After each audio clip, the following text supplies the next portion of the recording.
ನಮಸ್ಕಾರ, ಇನ್ಫೋಸ್ಟ್ರೀಮ್ ಯೂಟ್ಯೂಬ್ ಚಾನೆಲ್ಗೆ ಎಲ್ಲರಿಗೂ ಸ್ವಾಗತ. ಈ ವಿಡಿಯೋದಲ್ಲಿ ನಾವು implementation of connection oriented service. So ಇದು ಮೂರನೆಯ network layer design issue.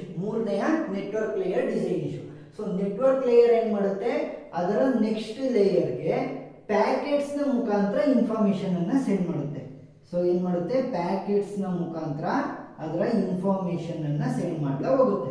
So ಇವಾಗ ಏನು ಇಶ್ಯೂ ರೈಸ್ ಆಗ್ತಾ ಇದೆ ಅಂತಂದ್ರೆ, ಕನೆಕ್ಷನ್ ಓರಿಯೆಂಟೆಡ್ ಅಂದ್ರೆ ಕನೆಕ್ಷನ್ ಒಂದು ರೂಟರ್ಗೂ ಇನ್ನೊಂದು ರೂಟರ್ಗೂ ಕನೆಕ್ಷನ್ ಇದ್ದಾಗ ಆ ಸರ್ವಿಸಸ್ ಅಲ್ಲಿ ಹೇಗೆ ನೋಡ್ತಾ ಹೋಗ್ತೀವಿ ನೆಟ್ವರ್ಕ್ ಲೇಯರ್ ಡಿಸೈನ್ ಇಶ್ಯೂ ಅಂತ ಇಲ್ಲಿ ಡಿಸ್ಕಸ್ ಮಾಡಬೇಕು.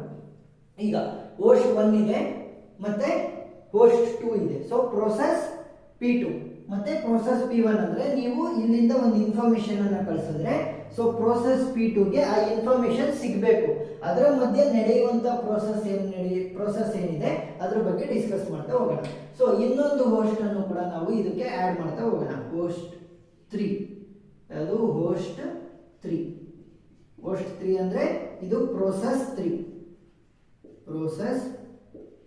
ಅಂದ್ರೆ ಇವೆರಡರ ಇನ್ಫಾರ್ಮೇಶನ್ ಅನ್ನು ಕೊನೆಗೆ ಏನ್ ಮಾಡಬೇಕು, ಮರ್ಜ್ ಮಾಡಿಬಿಟ್ಟು ನಾನು ಹೋಸ್ಟ್ 2 ಗೆ ಕೊಡ್ತಾ ಹೋಗ್ಬೇಕಾಗುತ್ತೆ. ಸೊ ಫಸ್ಟ್ ಏನಾಗುತ್ತೆ ಅಂತಂದ್ರೆ, ಈ ಎರಡು ಪ್ರೋಸೆಸ್ಗಳು ಕೂಡ ಅದರ ಇರುವಂತಹ ರೂಟರ್ ABCDEF ಇದೆಯಲ್ಲ, ಇದನ್ನ ಏನಂತ ಕರಿತೀವಿ, ರೂಟರ್ಸ್ ಅಂತ ಕರಿತೀವಿ. ಸೊ ಇವೆರಡು ಪ್ರೋಸೆಸ್ಗಳು ಏನ್ ಮಾಡ್ತವೆ, ಅದರ ಹತ್ತಿರ ಇರುವಂತಹ ರೂಟರ್ಗೆ ಇನ್ಫಾರ್ಮೇಶನ್ ಅನ್ನ ಟ್ರಾನ್ಸ್ಫರ್ ಮಾಡ್ತವೆ. ಸೊ ಈ ಇನ್ಫಾರ್ಮೇಶನ್ ಅನ್ನ ಯಾವ್ದಕ್ಕೆ ಟ್ರಾನ್ಸ್ಫರ್ ಮಾಡಿದ್ದು, ಎಗೆ. ಸೊ ಎ ಏನ್ ಮಾಡುತ್ತೆ, ಅದರ ನೆಕ್ಸ್ಟ್ ರೂಟರ್ಗಳಿಗೆ ಟ್ರಾನ್ಸ್ಮಿಷನ್ ಲೈನ್ಗಳನ್ನ ಯೂಸ್ ಮಾಡಿಕೊಂಡು ಟ್ರಾನ್ಸ್ಮಿಷನ್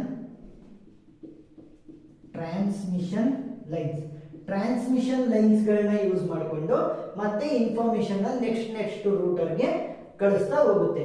ಈ ಏನು ಪ್ರೋಸೆಸ್ ನಡೆಯುತ್ತಲ್ಲ, ಈ ಅಷ್ಟು ಪ್ರೋಸೆಸ್ಗಳು ಸಬ್ನೆಟ್ ಅಲ್ಲಿ ನಡೆಯುತ್ತೆ. ಸಬ್ನೆಟ್ ಆರ್ ISP ಅಂದ್ರೆ ಏನು, ಇಂಟರ್ನೆಟ್ ಸರ್ವಿಸ್ ಪ್ರೊವೈಡರ್. ನೀವು ಪ್ರೋಸೆಸ್ P1 ಮತ್ತೆ ಪ್ರೋಸೆಸ್ P2 ಇಂದ ವಾಟ್ಸ್ಆಪ್ ಮೆಸೇಜ್ ಅನ್ನ ಕಳಿಸ್ತಿದ್ದೀರಾ ಅಂತ ಅನ್ಕೊಳ್ಳಿ. ಯಾರಿಗೆ, ಪ್ರೋಸೆಸ್ P2 ಅಂದ್ರೆ ಹೋಸ್ಟ್ 2 ಗೆ. ಸೊ ಅವಾಗ ಏನಾಗುತ್ತೆ, ಇಂಟರ್ನೆಟ್ ಸರ್ವಿಸ್ ಪ್ರೊವೈಡರ್ ಯಾರು, ಜಿಯೋ ಇರ್ಬೋದು ಅಥವಾ ಏರ್ಟೆಲ್ ಇರ್ಬೋದು, ನೀವು ಯಾವ ಸಿಮ್ ಯೂಸ್ ಮಾಡ್ತೀರಾ ಅವರು ಇಂಟರ್ನೆಟ್ ಸರ್ವಿಸ್ ಪ್ರೊವೈಡರ್ ಆಗಿರ್ತಾರೆ. ಸೊ ಅಲ್ಲಿ ಈ ಪ್ರೋಸೆಸ್ಗಳು ನಡೀತಾ ಹೋಗುತ್ತೆ. ಸೊ ಇವಾಗ ಏನಾಯ್ತು, ಕೊನೆಗೆ ನಮ್ಮ ಎಲ್ಲ ಇನ್ಫಾರ್ಮೇಶನ್ ಅಂದ್ರೆ ಹೋಸ್ಟ್ 1 ಹೋಸ್ಟ್ 3 ಎಲ್ಲ ಇನ್ಫಾರ್ಮೇಶನ್ ಅನ್ನು ಒಂದು ಕಡೆ ಮರ್ಜ್ ಮಾಡಿ ಒಂದು ರೂಟರ್ಗೆ ಮರ್ಜ್ ಮಾಡಿ ಅದರಿಂದ ಕನೆಕ್ಷನ್ ಅನ್ನ ಕೊಡ್ತಾರೆ. ಯಾವ್ದನ್ನ ಯೂಸ್ ಮಾಡ್ಕೊಂಡು, ಲ್ಯಾನ್ ನ ಯೂಸ್ ಮಾಡ್ಕೊಂಡು.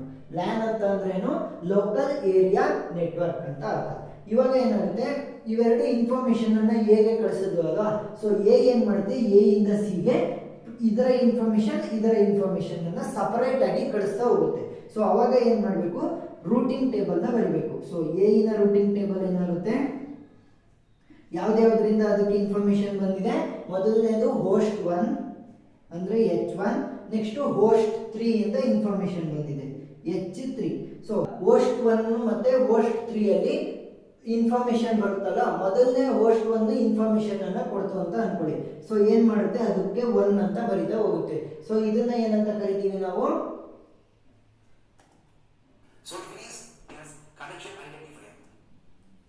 ಈ 1 ಅನ್ನ ನಾವು ಕನೆಕ್ಷನ್ ಐಡೆಂಟಿಫೈಯರ್ ಅಂತ ಕರಿತೀವಿ. ಏನಂತ ಕರಿತೀವಿ, ಕನೆಕ್ಷನ್ ಐಡೆಂಟಿಫೈಯರ್.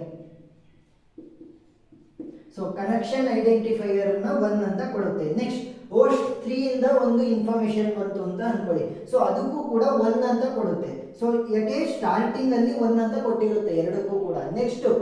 ನೆಕ್ಸ್ಟ್ ರೂಟರ್ಗೆ ಸಪ್ಲೈ ಆಗ್ಬೇಕಾದ್ರೆ ಅವಾಗ ಏನ್ ಮಾಡುತ್ತೆ, ಚೇಂಜ್ ಮಾಡ್ತಾ ಹೋಗುತ್ತೆ. ಈಗ ರಿಸೀವ್ ಆಯ್ತಲ್ವಾ ಎಲ್ಲ ಇನ್ಫಾರ್ಮೇಶನ್. ಸೊ ಇವಾಗ ಏನ್ ಮಾಡ್ಬೇಕು, ಎ ಇಂದನೇ ಸೆಂಡ್ ಮಾಡಬೇಕು. ಸೊ ಎ ಇಂದ ಇನ್ನೊಂದು ರೂಟಿಂಗ್ ಟೇಬಲ್ ಏನಾಗುತ್ತೆ, ಎ ಯಾವ್ದಕ್ಕೆ ಸೆಂಡ್ ಮಾಡ್ತಾ ಇದೆ, ಎ ಸಿ ಗೆ ಸೆಂಡ್ ಮಾಡ್ತಾ ಇದೆ ಅಂತ ಅನ್ಕೊಳ್ಳಿ. ಎ ಇಂದ ಸಿ. ಸೊ ನೆಕ್ಸ್ಟ್ ರೂಟರ್ ಯಾವುದು, ಸಿ. ಸೊ ಮೊದಲನೇದು ಹೋಸ್ಟ್ H1 ನ ಇನ್ಫಾರ್ಮೇಶನ್ ಅನ್ನ 1 ಅಂತಾನೆ ಡಿಕೋಡ್ ಮಾಡ್ತಾ ಹೋಗುತ್ತೆ. ಏನಿದು, ಕನೆಕ್ಷನ್ ಐಡೆಂಟಿಫೈಯರ್. ಆದ್ರೆ ಹೋಸ್ಟ್ 3 ಗೆ 2 ಅಂತ ಕೊಡುತ್ತೆ. ಯಾಕೆ, ಎರಡನ್ನೂ ಕೂಡ ಬೈಫರ್ಗೇಟ್ ಮಾಡ್ಬೇಕಲ್ವಾ, ಯಾವ್ದು ಹೋಸ್ಟ್ 1 ಇಂದು ಮತ್ತೆ ಹೋಸ್ಟ್ 2 ಇಂದ ಯಾವ್ದು ಅಂತ ಹೇಗೆ ಗೊತ್ತಿರುತ್ತಲ್ವಾ. ಸೊ ಅದಕ್ಕೋಸ್ಕರ ಏನ್ ಮಾಡುತ್ತೆ, 1 ಮತ್ತೆ 2 ಅಂತ ಕನೆಕ್ಷನ್ ಐಡೆಂಟಿಫೈಯರ್ ನ ಕೊಡುತ್ತೆ. ನೆಕ್ಸ್ಟ್ ಇವಾಗ ಏನಾಯ್ತು, ಇನ್ಫಾರ್ಮೇಶನ್ ಎಲ್ಲ ಬಂದು ಸಿ ಗೆ ಕೂತಿದೆ. ಸೊ ಸಿ ನ ರೂಟಿಂಗ್ ಟೇಬಲ್ ಏನಾಗುತ್ತೆ, ಸೊ ಸಿ ಗೆ ಯಾವ್ದ್ರಿಂದ ರಿಸೀವ್ ಆಯ್ತು, ಸಿ ಗೆ ಎ ಇಂದ ರಿಸೀವ್ ಆಯ್ತು, ಎ ಮತ್ತೆ ಎ. ಸೊ ಯಾವ್ದು ರಿಸೀವ್ ಆಯ್ತು, ಹೋಸ್ಟ್ 1 ಇಂದು 1 ಮತ್ತೆ ಹೋಸ್ಟ್ 3 ಇಂದು ಟು ರಿಸೀವ್ ಆಯಿತು. ಸಿ ಇಂದ ಇಗೆ ಇನ್ಫಾರ್ಮೇಶನ್ ಟ್ರಾನ್ಸ್ಫರ್ ಆಗ್ತಾ ಇದೆ. ಸೊ ಇ ಮತ್ತೆ ಇ. ಸೊ ಯಾವ್ದು ಟ್ರಾನ್ಸ್ಫರ್ ಆಗ್ತಾ ಇದೆ? ಹೋಸ್ಟ್ H1 ಇಂದು 1, ಹೋಸ್ಟ್ H2 2. ಸೊ ಇವೆರಡು ಸೇರಿ ಸಿ ನ ಟೇಬಲ್ ಮತ್ತೆ ಇವೆರಡು ಸೇರಿ ಎ ನ ಟೇಬಲ್. ಸೊ ಪ್ರತಿಯೊಂದಕ್ಕೂ ಎರಡೆರಡು ಟೇಬಲ್ ಬರುತ್ತೆ. ಸೊ ಎ ಇಂದ ಸಿ, ಸಿ ಇಂದ ಇ ಇಂದ ಎಫ್. ಸೊ ಎಫ್ ಇಂದ ಏನಾಗುತ್ತೆ? ಪ್ರೋಸೆಸ್ P2 ಗೆ ಇನ್ಫಾರ್ಮೇಶನ್ ಸೆಂಡ್ ಆಗ್ತಾ ಹೋಗುತ್ತೆ. ಸೊ ಇದು ಕನೆಕ್ಷನ್ ಓರಿಯೆಂಟೆಡ್ ಸರ್ವಿಸ್ ಬಗ್ಗೆ ಡಿಸ್ಕಸ್ ಮಾಡಾಯಿತು. ಅರ್ಥ ಆಗಿದೆ ಅಂತ ಅನ್ಕೊಂತೀನಿ. ಏನಾದರೂ ಡೌಟ್ ಇದ್ರೆ ಕಮೆಂಟ್ ಸೆಕ್ಷನ್ ಅಲ್ಲಿ ತಿಳಿಸಿ. Thank you.